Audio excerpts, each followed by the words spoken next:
बिस्मिल्लाहि वस्सलातु वस्सलामु अला रसूलिल्लाह खातिमुन नबिय्यीन व रहमतुल्लिल आलमीन। मुल्कों के हालात क्यों नहीं बदलते, पर्टिकुलरली थर्ड वर्ल्ड कंट्रीज में like Pakistan? These countries keep on facing political, economic crisis or the instability in these two domains vis-a-vis the developed countries. अगर आप सारी दुनिया के सिनेरियो देखें, the people feel less protected in the third world countries. दूसरे लफ्जों में, what is the difference between a civilized world and uncivilized one? Civilised वो होती है जहां गरीब तबकात जो कि लेस इन्फ्लुएंशियल हैं, लेस पावरफुल हैं, देयर राइट्स रिमेन प्रोटेक्टेड। जहां सिर्फ एलीट क्लास के राइट्स हों, इंसाफ भी उन्हीं को मिले, the all organisations keep on serving the elite, these are extremely uncivilised savage era state societies. फिर इसके साथ ही कहते हैं there is a freedom of thought and expression and the creativity, because the creativity breeds from the freedom of thought and expression. When you are free, your mind start working. You feel certain innovations are coming out of your thoughts. You feel liberated out of the shackles of coercion or the coercive tools by those who are in power. फिर जब आप आजाद हो जाते हैं, देखें आजादी दो तरह की होती है। एक गुलामी होती है कि when you are physically changed, जब आपके पाँव में जंजीरें हों, ये उतनी खतरनाक नहीं है। सबसे ज्यादा खतरनाक ये है कि जब आपके दिमागों पर पाबंदियां लग जाएं, उन पर चेंज लग जाएं और एक खास अंदाज से सोचने पर मजबूर कर दिए जाएं। वहां जो सबसे बड़ी कैजुअलिटी होती है, वो कैजुअलिटी होती है क्रिएटिविटी की और इनोवेशन की। उस मुल्कों में, उस सोसाइटियों में फिर ना कोई इजाद होती है और ना वो माशरा फिर ऊपर उठता है, ना अक़वाम आलम में कोई रिस्पेक्टेबल स्टेटस कभी इंजॉय करता है। For the last 75 years, we are witnessing this thing in all the third world countries, whether they belong to Latin America, Africa, and most of the Asian countries. कोई आप सवाल ही नहीं कर सकते forecast कि इन नियर फ्यूचर से with in 5 और 10 years ये जो कोरोना का ऑनस्लॉट है, कभी कोई वेरिएंट आ जाता है, कभी कोई वेरिएंट आ जाता है। आप विजुलाइज नहीं कर सकते कि इक्वाडोर और बोलिविया से वैक्सीन की नई नई इकसाम बड़ी स्पीडीली डेवलप हो रही होंगी। आप नहीं मुझे यकीन से कह सकते कि मलावी और युगांडा और रवांडा और बुरुंडी और अंगोला यहाँ से कोई बड़ी बड़ी जदीद किस्म की स्पीडीली यूनाइटेड स्टेट्स की तरह वैक्सीनेशन ईजाद हो रही होंगी, रिसर्चेज होंगी, या इवन पाकिस्तान में विद इन 5-6 years ये सारी इनोवेटिव रेवोल्यूशंस आ चुके होंगे। Why things are not coming out? The governments are extremely weak. They don't have the money with them. They can't spend on the research and development.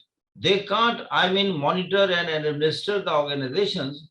Government have the infrastructure, physical infrastructure intact. For instance, in Pakistan, there is education department, there is health department, there is PIA, there is railway, there is steel mill, there is WAPDA. But you see, corruption is going on. Theft of electricity is going on. Tax evasion is going on. As a result, the governments are weak. Where government have to spend on many projects, they get loan from the outer world. But then problem becomes for them how to pay back those taken loans from the world. Then they get more loans to pay back the previous loans. And the loans or the debt keep on rising. This is the whole history of Pakistan. So tell me, who is responsible for that? जो हुजूर सल्लल्लाहु अलैहि वसल्लम की हदीस है कि देखें, मुझसे पहले कौमें जो तबाह हुई हैं, जो तहजीबें इस वक्त रेत के समंदरों में दफन हो चुकी हैं, उनमें एक ही खुसूसियत होती थी, जब कोई छोटा बंदा जुल्म करता था, ज्यादती करता था, उसको सजा मिलती थी। लेकिन अगर कोई बड़ा शख्स इन्फ्लुएंस रखने वाला जुर्म उससे भी बड़ा करता था, उसे कुछ नहीं कहा जाता था। जो बॉटम लाइन इसकी होती है वो ये होती है कि वेस्ट अगर यहाँ से उठकर, ये नहीं है कि west from the very outside they were very nice people, their all organization setups are very strong and they were performing, वो ऐसे ही था, लाइक थर्ड वर्ल्ड था डार्क एजेस में। आप 15वीं 16वीं 17वीं सदी में यूरोप देख लें, वो सारा डार्क एजेस में था, यही था, मोनार्क और चर्च इसी तरह था, इसी तरह एलीट एरिस्टोक्रेटिक क्लास ही हुकूमत करती। तो मिडिल क्लास का कोई स्टेटस नहीं होता था, मिडिल क्लास होती नहीं थी, दो ही तबकात होते थे, या एक्सट्रीम पुअर या एक्सट्रीम एलीट क्लास से तलक होते, जैसे सारी थर्ड वर्ल्ड में। अब ये मिडिल क्लास पैदा होनी शुरू हुई है, ये मिडिल क्लास ही रेवोल्यूशन लाती है हमेशा। इसी में तालीम होता है, इसी में शौर होता है, और यही क्रिटिसाइज कर सकती है और यही वोकल होती है। तो इसी तरीके से जब ये मिडिल क्लास वजूद में आती है with the passage of time, तो उन्होंने जब प्रोटेस्ट करने शुरू किए, तो फिर जो एलीट थी they were forced and compelled to serve the common man. और वहां ये उनका सेकंड कल्चर बन गई है, सेकंड वैल्यू बन गई है, उनकी नॉर्म्स बन गई है। जब आप ब्यूरोक्रेसी में चले जाएंगे, काम का पैसा आपके सामने पड़ा हुआ है, आप अपने दस्तों से पैसा रिलीज करते हैं डेली, और क्या bureaucratic setup. But you have to see one thing, that is being delivered and distributed among the legitimate heirs of that. जिनका हक है उनको आपके साइन से चीज रिलीज हो रही है, या आप देख रहे हैं कि who is influential, who can serve me better, who can help me, who can add to my value and take care of my wallet.